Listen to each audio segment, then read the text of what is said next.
आज का बेटा हमारा टॉपिक है कोवलेंट कंपाउंड्स और उनकी प्रॉपर्टीज बेटा। तो मुझे कोई बता सकता है बेटा कोवलेंट कंपाउंड कौन से होते हैं? इसको जरा मैं हाइड करता हूँ ना। आपने बेटा बुक से नहीं देखना, मुझे इधर रैंडमली कोई बच्चा बता सकता है? हैंड रेस कर दे, I will allow him to speak up कि कोवलेंट कंपाउंड कौन से होते हैं बेटा।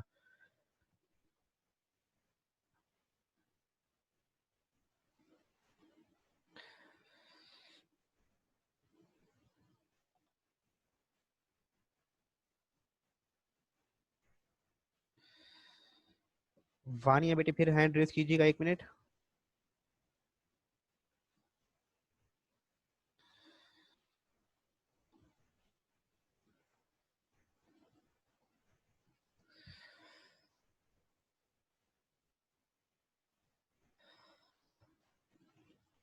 जी बेटा कैफ ठीक है, आपने बताया ठीक है, वर्डिंग सही रखें। बाकी बच्चे भी बताएं, कोई कौन बताना चाहते हैं बेटा कोवलेंट कंपाउंड कौन से होते हैं? Mutual sharing of electrons. अब बेटा हमने कितने टाइप के कोवलेंट बॉन्ड के कितने टाइप्स हैं बेटा? कोवलेंट बॉन्ड के कितने टाइप्स हैं? कोई बच्चा बोलना चाहता है तो अनम्यूट करके बता सकते हैं। अच्छा जी, 3 कौन बता रहे हैं? ईमान बेटा आप बताएंगे 3 कौन सी टाइप्स हैं कोवलेंट बॉन्ड की? अच्छा सॉरी, मैं वो नहीं पूछ रहा कि सिंगल डबल ट्रिपल, सर वैसे पूछ। मॉलिक्यूल।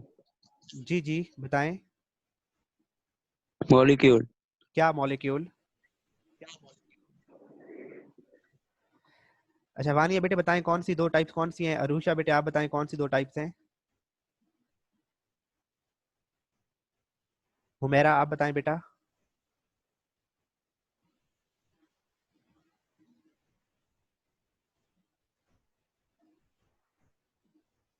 बेटा पोलर और non polar covalent bond, 2 major types, polar covalent bond और नॉन पोलर कोवलेंट बॉन्ड्स। जी फिजा शाबाश बेटे, आपने बता दिया था मेरे बोलने से पहले ही। जी ईमान ठीक है बेटा, गुड शाबाश। तो पोलर कोवेलेंट बॉन्ड होता है और नॉन पोलर कोवेलेंट बॉन्ड होता है बेटा। तो ऐसे जितने भी कंपाउंड्स हैं जिनमें कोवेलेंट बॉन्ड होगा उन्हें हम कहेंगे कोवेलेंट कंपाउंड्स। और इनकी प्रॉपर्टीज किस चीज पे डिपेंड करेंगी? इनमें मौजूद बॉन्ड पर। जैसे कि हमने आयोनिक बॉन्ड में कल पढ़ा था कि उनके मेल्टिंग बॉइलिंग पॉइंट बहुत हाई होते हैं क्योंकि उनका बॉन्ड स्ट्रांग होता है। अब इसी तरह से बेटा वो कंपाउंड जिनमें आयोनिक कोवेलेंट बॉन्ड होगा उन्हें हम कहेंगे कोवेलेंट कंपाउंड्स। और उनकी प्रॉपर्टीज भी उनके बॉन्ड की वजह से उससे रिलेट कर रही होंगी। और यहाँ पे एक एमसीक्यू आता है बेटा कि जो नॉन मेटल्स के देखे ना बेटा, जो कोवेलेंट बॉन्ड था, मैं उसको स्क्रीन को शेयर करता हूँ। जो आयोनिक बॉन्ड था वो मेटल और नॉन मेटल के दरमियान था, कि सोडियम मेटल और CL chlorine non metal, non metal और मेटल के दरमियान बॉन्ड था, दैट वाज आयोनिक बॉन्ड। लेकिन कोवेलेंट बॉन्ड को देखें बेटा, इसका पहला पैराग्राफ रीड करते हैं, आप लोग साथ फॉलो करेंगे। जी बेटा अरुषा ठीक है। आप बेटा आप लोग जो भी टाइप करना वगैरह छोड़ेंगे, आप साथ साथ फॉलो करेंगे। मैं इसको स्पॉटलाइट को फॉलो करेंगे बेटा। मैं रीड कर रहा हूँ फर्स्ट पैराग्राफ को। इस यहाँ पे कोई हमारा शॉर्ट क्वेश्चन या एमसीक्यू आएगा तो बता दूंगा, अदरवाइज हमारा जो मेजर पार्ट है वो है इसकी कोवेलेंट कंपाउंड्स की प्रॉपर्टीज, जो नीचे 4 पॉइंट्स की फॉर्म में दी हुई हैं। The covalent compounds are made up of molecules.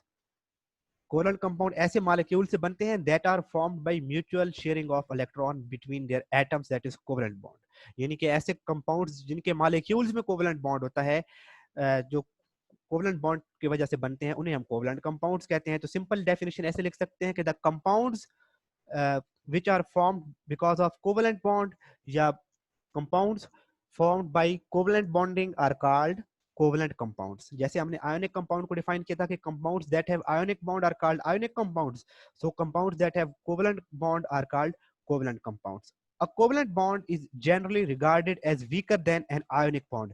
बेटा हमेशा याद रखेंगे ionic bond is stronger than covalent bond। covalent bond weak है, आयोनिक बॉन्ड स्ट्रांग होता है।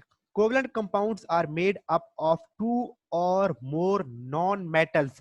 ये बात बेटे अंडरलाइन कर लीजिए, इंपॉर्टेंट है।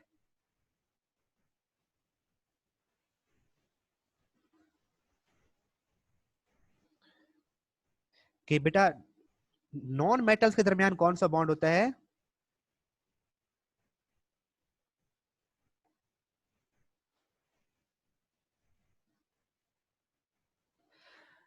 नॉन मेटल्स में जो बॉन्ड होता है that is covalent bond. The example दी हुई है H2 हाइड्रोजन के दरमियान, दोनों जो बेटा नॉन मेटल्स हैं। नेक्स्ट CH4 कार्बन भी नॉन मेटल, हाइड्रोजन भी नॉन मेटल। H2SO4 देखें तो हाइड्रोजन, सल्फर, ऑक्सीजन सारे नॉन मेटल। तो नॉन मेटल्स पे जो बॉन्ड होता है दैट इज कोवेलेंट बॉन्ड, और जो मेटल्स में होता है सिर्फ मेटल्स में दैट इज मेटेलिक बॉन्ड, और जो नॉन मेटल और मेटल के दरमियान होता है दैट इज आयोनिक बॉन्ड। उसके बाद बेटा नेक्स्ट आगे मूव करते हैं।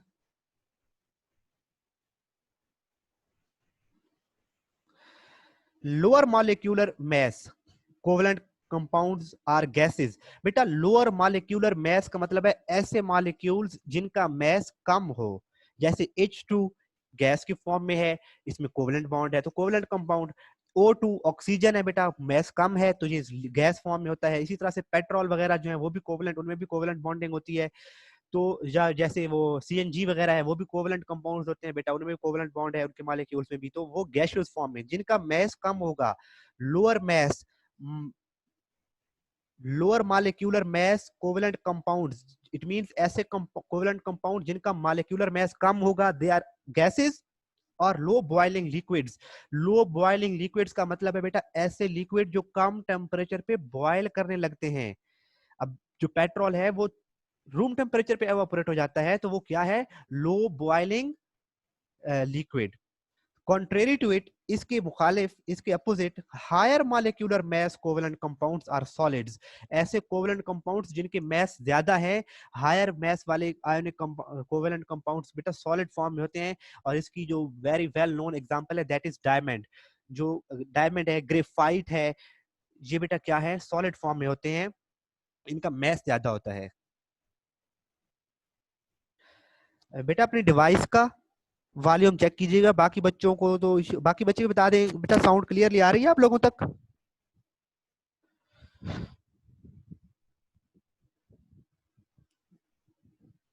जी जी, बाकी देखिए बेटा अरुषा आप अपना डिवाइस को चेक कीजिएगा, कहीं पे आपके पास सिग्नल तो कम नहीं आ रहे, क्योंकि अदर बाकी बच्चों के पास आवाज क्लियर आ रही है, सबका पॉजिटिव रिस्पॉन्स आ रहा है। चलिए बेटा आप इसको लीव इट, अब टॉपिक पे आते हैं, जनरल प्रॉपर्टीज। अच्छा बेटा जहां से इस पैराग्राफ नीचे वाले पॉइंट्स पढ़ने से पहले हमने ऊपर एक डिफाइन किया कि ionic compound, sorry covalent compound की डेफिनेशन। दूसरी बात हमने ये कही कि नॉन मेटल्स के दरमियान होता है कोवेलेंट बॉन्ड। और फिर हमने कहा कि जो लो मॉलिक्यूलर मैस वाले कोवेलेंट कंपाउंड हैं उनके वो गैसियस फॉर्म में होते हैं या फिर लो बॉइलिंग लिक्विड होते हैं। ठीक है बेटा, वॉइस इज क्लियर, बहुत सब बच्चों ने वो आ गया रिस्पांस, बाकी बच्चे अब सुने। और उसके बाद बेटा हमने कहा कि जो higher molecular mass covalent compounds होते हैं वो सॉलिड होते हैं, उनके एग्जाम्पल हमने कही है कि जैसे डायमंड है, ग्रेफाइट वगैरह है। अब इनकी प्रॉपर्टीज पे आते हैं बेटा। फर्स्ट प्रॉपर्टी देखें, they have usually low melting and boiling point. इनके जो मेल्टिंग एंड बॉइलिंग पॉइंट कम होते हैं, क्यों कम होते हैं बेटा, कौन बताएगा? कोवेलेंट कंपाउंड के मेल्टिंग और बॉइलिंग पॉइंट क्यों कम होते हैं बेटा, कोई बता सकता है?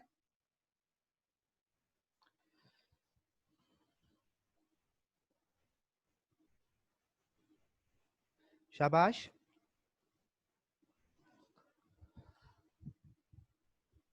पहला पॉइंट बेटा हमने कहा कि they have usually low melting and boiling points. तो व्हाई, क्यों कोवेलेंट कंपाउंड के मेल्टिंग और बॉइलिंग पॉइंट कम होते हैं? Because they have weaker bond. शाबाश हुजैफा बेटे। क्योंकि बेटा अभी मैंने इस टॉपिक को स्टार्ट करने से पहले कहा था क्योंकि इनका आयोनिक बॉन्ड की निस्बत इनका बॉन्ड वीक होता है।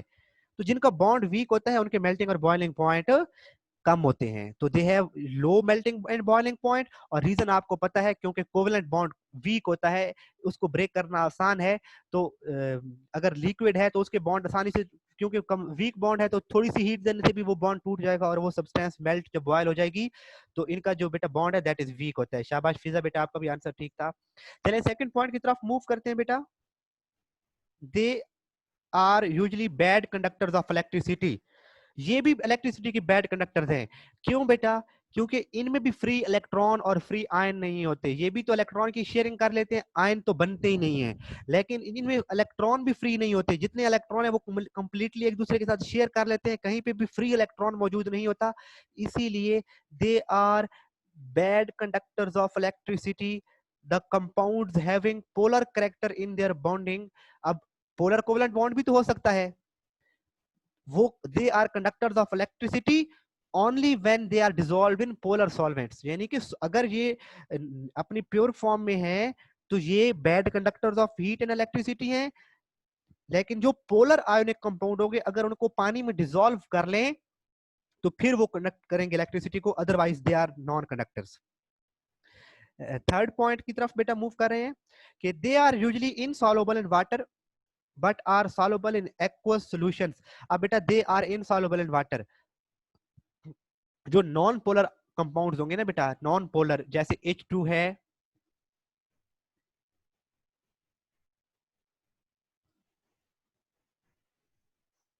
ये non polar, O2 non polar, Cl2 non polar. बेटा नॉन एक्वस का मतलब होता है substances which do not dissolve in water, they are non aqueous. और एक्वस वो होंगे जो पानी में डिसॉल्व होते हैं, तो यहाँ पे एक्वस का मीनिंग यूज हो रहा है वाटर के लिए बेटा। तो ये देखे ना बेटा, मैंने लेफ्ट साइड पे H2O2 Cl2 लिखे हैं, ये नॉन पोलर हैं। अब ये पानी में डिसॉल्व नहीं होंगे, लेकिन जो पोलर सब्सटेंसेस है जैसे HCl है तो कोवलेंट, लेकिन chlorine slightly negative, hydrogen slightly positive, ये पानी में डिसॉल्व हो जाता है। इसकी रीजन क्या है बेटा, मैं जरा व्हाइट बोर्ड पे बेटा लेके जाता हूँ कि पोलर और नॉन पोलर क्यों डिसॉल्व, उनकी डिसॉल्व होने की रीजन क्या है बेटा।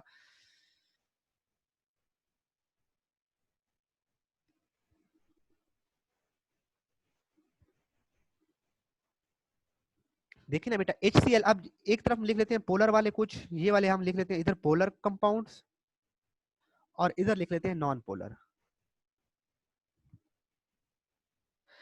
अब HCl है बेटा, हाइड्रोजन और क्लोरीन। अब क्लोरीन की इलेक्ट्रोनेगेटिविटी क्योंकि बहुत ज्यादा है, वो स्लाइटली नेगेटिव हो जाती है, हाइड्रोजन स्लाइटली पॉजिटिव है बेटा। अब इसको जब पानी में ऐड करते हैं तो आपको ऑलरेडी पता है कि पानी के भी पास भी तो पार्शियल पॉजिटिव और पार्शियल नेगेटिव एंड्स मौजूद हैं, तो बेटा ये फिर पॉजिटिव और नेगेटिव एक दूसरे को अट्रैक्ट कर लेते हैं, और इसीलिए जो पोलर सब्सटेंसेस हैं वो वाटर में डिसॉल्व हो जाती हैं। लेकिन अगर नॉन पोलर की बात करें बेटा, H2 की बात करें, तो कहीं पर पॉजिटिव नेगेटिव एंड्स नहीं है, तो H2O तो उसके पास जो वाटर है बेटा वो तो पॉजिटिव और नेगेटिव एंड्स रखता है। तो इसमें मॉलिक्यूल में हाइड्रोजन में H2 में तो कोई भी पॉजिटिव या नेगेटिव एंड्स ही नहीं है, तो वाटर फिर उसको अपनी तरफ अट्रैक्ट नहीं करता। तो जो नॉन पोलर है बेटा वो वाटर में डिसॉल्व नहीं होते, और जो पोलर हैं वो वाटर में डिसॉल्व हो जाते हैं, क्योंकि पोलर जो सब्सटेंस होगी उसके पास भी पॉजिटिव नेगेटिव एंड्स हैं और पानी के पास भी पॉजिटिव नेगेटिव एंड्स हैं, तो फिर पानी क्या करता है, उस पोलर सब्सटेंस को अपने अंदर डिसॉल्व कर लेता है। ये बात बुक पे दोबारा जाके रीड करते हैं बेटा कि थर्ड थर्ड पॉइंट है बेटा कि they are means covalent compound are usually insoluble in water. जो बेटा होंगे non polar covalent compounds are insoluble in water, they are soluble in non aqueous solvents. वो किस में सॉल्युबल होंगे, नॉन एक्वस सॉल्वेंट में सॉल्युबल होंगे, like benzene, ether, alcohol etcetera. लेकिन जो पोलर होंगे वो वाटर में डिसॉल्व होंगे। तो यहाँ पे एक एक्स्ट्रा लाइन आप ऐड कर भी सकते हैं बेटा यहाँ पर कि polar covalent compounds are soluble in water. यहाँ पे बेशक एक चौथा पॉइंट ऐड कर दें बेटा,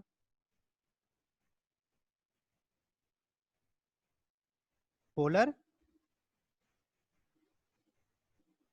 कोवेलेंट कंपाउंड्स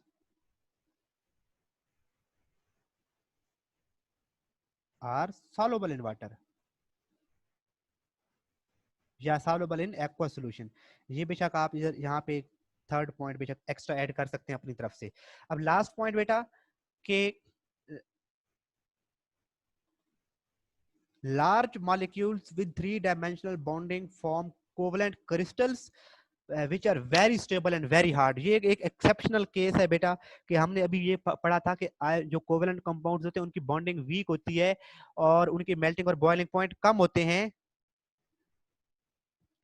अच्छा एक बच्चे ने पूछा है व्हाट इज एसीटोन। बेटा एसीटोन भी एल्डिहाइड है, एक नॉन पोलर वो है, लिक्विड है बेटा, नॉन पोलर लिक्विड सॉल्यूशन है बेटा, इसको ये सॉल्वेंट के तौर पे यूज होता है। बेटा टॉपिक की तरफ आते हैं। Large molecules with 3 dimensional bonding form covalent crystals. लेकिन जो लार्ज मॉलिक्यूल है बेटा, एक जिसकी एग्जांपल है डायमंड, उसमें बहुत ज्यादा एक्सटेंसिव बॉन्डिंग होती है उसमें क्रिस्टल स्ट्रक्चर बनता है and that is very hard and stable and they have very high melting and boiling point. इधर साथ में लिख लेंगे फॉर एग्जांपल डायमंड बेटा, आखिर में लिख लेंगे ईजी डायमंड, कि जो बेटा डायमंड है उसमें और कुछ और भी कोवलेंट कंपाउंड्स जिनमें एक्सटेंसिव लेवल पे बॉन्डिंग होती है, वो फिर एक एक्सेप्शनल केसेस बन जाते हैं कि उनकी मेल्टिंग और बॉइलिंग पॉइंट बहुत ज्यादा हाई हो जाते हैं। तो ये 4 पॉइंट्स ये हैं बेटा, और एक पॉइंट हमने अपनी तरफ से भी ऐड किया है, वो हम खुद से लिख सकते हैं कि polar covalent compounds are soluble in water. Mostly जो होते हैं बेटा covalent compound are insoluble in water, mostly covalent compounds are insoluble, लेकिन जो पोलर होते हैं वो वाटर में सॉल्युबल होते हैं बेटा। यहाँ तक ये हमारा आज का टॉपिक था। अब बेटा आप लोगों का कोई भी क्वेश्चन है तो वो आप लोग पूछिए बेटा, अभी हमारे पास 7 मिनट हैं, तो ये आप लोगों के क्वेश्चंस के लिए बेटा, किसी बच्चे का कोई भी क्वेश्चन है तो वो बता दे बेटा। एक बच्चे ने पूछा एसीटोन क्या होता है बेटा, एसीटोन एक ऑर्गेनिक सॉल्वेंट है।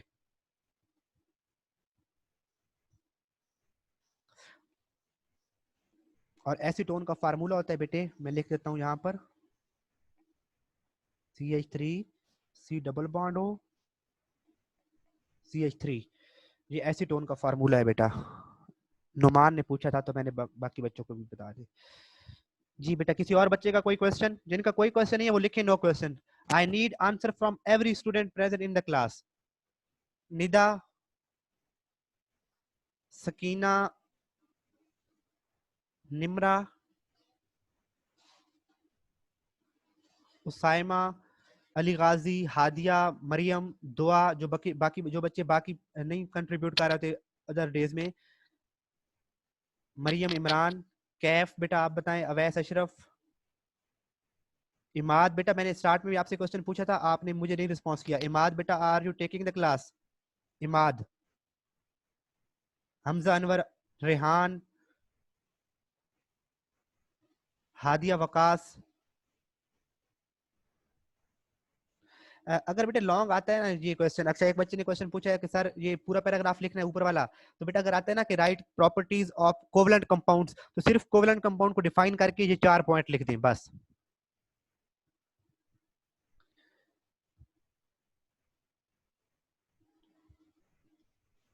आपका बेटा एक टेस्ट हुआ जो था पीछे T1 T2 चेक हो गए? आप लोगों को आज से स्कूल में रिटर्न हो रहे हैं बेटा, वो आप लोग स्कूल से आज से रिसीव कर सकते हैं पिछले 2 T1 और T2। अगर आपने वो रिसीव नहीं किए थे तो नहीं दिए थे तो फिर आपके दोबारा इस मंथ में भी T1 एंड T2 होंगे बेटा।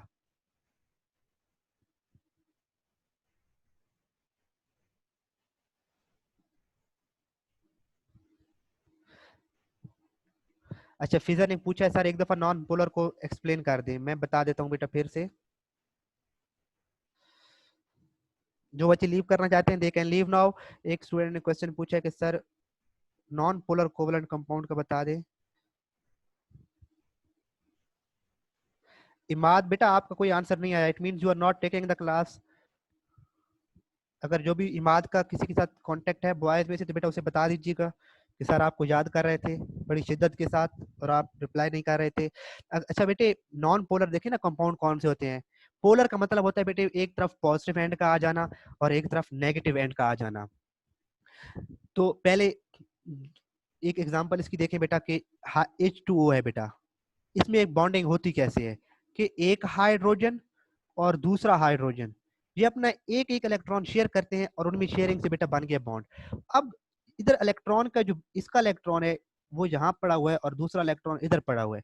अब दोनों हाइड्रोजन के न्यूक्लियस इस इलेक्ट्रॉन के पेयर को अपनी तरफ खींचते तो हैं, लेकिन दोनों की जो इलेक्ट्रोनेगेटिविटी, इलेक्ट्रॉन को अपनी तरफ अट्रैक्ट करने की एबिलिटी दोनों एटम की बराबर है, तो इलेक्ट्रॉन का पेयर किसी भी एक एटम की तरफ खींच के नहीं जाता और ये एटम रहता है नॉन पोलर, कहीं पे भी पोल नहीं बनते।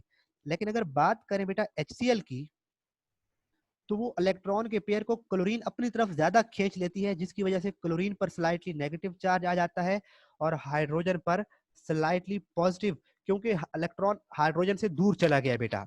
अब इनको अगर हम वाटर में डिसॉल्व करते हैं तो पानी का बेटा स्ट्रक्चर ऐसे होता है कि पानी भी इसी तरह से ऑक्सीजन और हाइड्रोजन के दरमियान बॉन्ड है। ऑक्सीजन ज्यादा इलेक्ट्रोनेगेटिव है तो ऑक्सीजन पर स्लाइटली नेगेटिव चार्ज होता है और हाइड्रोजन पर स्लाइटली पॉजिटिव चार्ज होता है। अब बेटा इस मॉलिक्यूल में देखिए ना जिसको मैंने ब्लैक से सर्कल किया है, इसमें पॉजिटिव और नेगेटिव एंड्स नहीं है। तो वाटर के बेटा जो पॉजिटिव और नेगेटिव एंड्स हैं वो उस उधर कोई रिस्पॉन्स ही नहीं मिल रहा उसको। नेगेटिव एंड के लिए कोई अट्रैक्शन नहीं है इधर, पॉजिटिव एंड्स के लिए भी कोई अट्रैक्शन नहीं है। तो हाइड्रोजन गैस या फिर जो भी नॉन पोलर कंपाउंड होगा, जो भी नॉन पोलर कंपाउंड होगा वो वाटर में डिसॉल्व नहीं होगा। लेकिन अगर दूसरे की बात करें बेटा, HCl की बात करें तो HCl में पॉजिटिव और नेगेटिव एंड्स मौजूद हैं। ये जब पानी में इसको डालेंगे तो ऑक्सीजन इसको सराउंड कर लेगा, हाइड्रोजन को, और वाटर मॉलिक्यूल के जो हाइड्रोजन है बेटा वो क्लोरीन को सराउंड कर लेंगे। इस तरह से मॉडिफाई हो जाएंगे कि फिर ये जो HCl है वो वाटर में डिसॉल्व हो जाएगा, सॉल्युबल हो जाएगा। तो यही हम कह रहे थे कि जो नॉन पोलर कंपाउंड्स होते हैं वो वाटर में डिसॉल्व नहीं होते, ये वाले नॉन पोलर। और जो पोलर होते हैं बेटा, जिनमें पॉजिटिव नेगेटिव एंड्स होते हैं, वो वाटर में डिसॉल्व हो जाते हैं। आप क्लियर है बेटा फिजा? आई होप कि आपकी कंफ्यूजन दूर हो गई होगी।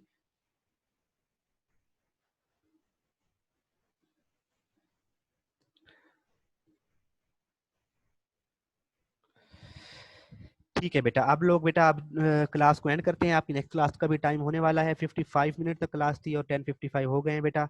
नेक्स्ट कल हमारा इंशाल्लाह ये टॉपिक खत्म हो जाएगा। आप लोगों ने टेस्ट योरसेल्फ 4.4 के क्वेश्चंस को एक बार देखना है कि वहां से कोई क्वेश्चन अगर हमारा होने वाला है तो हम देख लेंगे। कल हमारा टॉपिक ये इंशाल्लाह ये चैप्टर खत्म हो जाएगा। और कल वीकेंड भी है तो कल लास्ट वीक की क्लास में हमारा चैप्टर खत्म हो जाएगा। उसके बाद हम नेक्स्ट चैप्टर को स्टार्ट करेंगे। तब तक के लिए बेटा अल्लाह हाफिज, दुआओं में याद रखिएगा बेटे, अपना बहुत ख्याल रखें। और घर में ये जरूर बेटा इनको एक बार क्लास में पढ़ते हैं तो घर में भी एक बार जरूर पढ़ा करें बेटा इसको, ताकि आप लोगों का टाइम ज़ाया ना हो। अल्लाह हाफिज बच्चों।